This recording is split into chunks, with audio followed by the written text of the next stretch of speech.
1858వ సంవత్సరంలో లూర్దు నగరంలో మేరీ మాత ప్రత్యక్షమై ఒక చిన్నారి బాలికకు బెర్నదెత్ అనే బాలికకు ప్రత్యక్షమై ప్రార్థన చేయండి అని ఆ రోజు నుడివినారు. 1858 నుండి ఫిబ్రవరి 11వ తేదీ ప్రతి సంవత్సరము ఈ మరియమాతను లూర్దు మాతగా ప్రపంచమంతా కొనియాడుతుంది.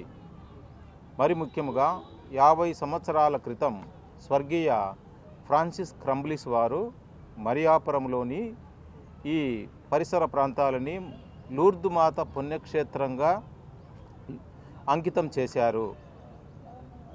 ఫిబ్రవరి 2వ తేదీ మొదలుకొని ఫిబ్రవరి 11వ తేదీ వరకు ప్రతిరోజు కూడా సాయం సమయమున ప్రార్థనలు సలుపుతారు, ప్రార్థనలు జరుగుతాయి.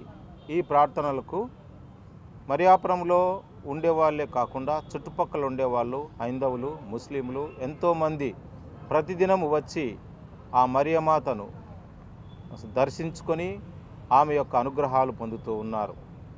ఈ సంవత్సరం ప్రత్యేకించి ఫిబ్రవరి 2వ తేదీ నుండి 10వ తేదీ వరకు ప్రతిరోజు కూడా ఒక కార్యక్రమాన్ని ఇందులో ఈ పత్రికలో పొందుపరచడం జరిగింది.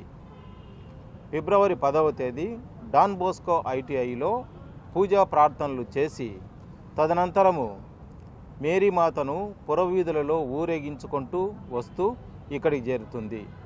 11వ తారీఖున మా కడప మేత్రానులైన మహాఘనత వహించిన గాలిబాలి తండ్రి గారు ఉదయం 10 గంటలకు అందరి కొరకు పూజా ప్రార్థనలు సమర్పిస్తారు. తదనంతరము వాలీబాల్ పోటీలు, బండలాగు పోటీలు, సాయంకాలము సాంస్కృతిక కార్యక్రమాలు ఉంటాయి. ఈ 10 దినాలు మేము ప్రతి ఒక్కరికి మన కడప పట్టణంలో ఉండేవారి హైందవుల కొరకు, ముస్లింల కొరకు, క్రైస్తవేతరులందరి కొరకు ప్రార్థనలు చేస్తాం. కనుక మా ఆహ్వానాన్ని మన్నించి ఈ ప్రెస్ మీట్కి వచ్చిన మీ అందరికీ ధన్యవాదాలు తెలుపుతూ ప్రతిరోజు కూడా ఈ మరియ తల్లి యొక్క పండుగ సందర్భాన్ని మీరు అన్ని చోట్ల టెలికాస్ట్ చేయాలని నేను మా గ్రామస్తుల తరపున, మా ప్రజల తరపున మిమ్మల్ని విన్నవించుకుంటున్నాను. దేవుడు మిమ్మలను, మీ కుటుంబములను ఆశీర్వదించుదురుగాక.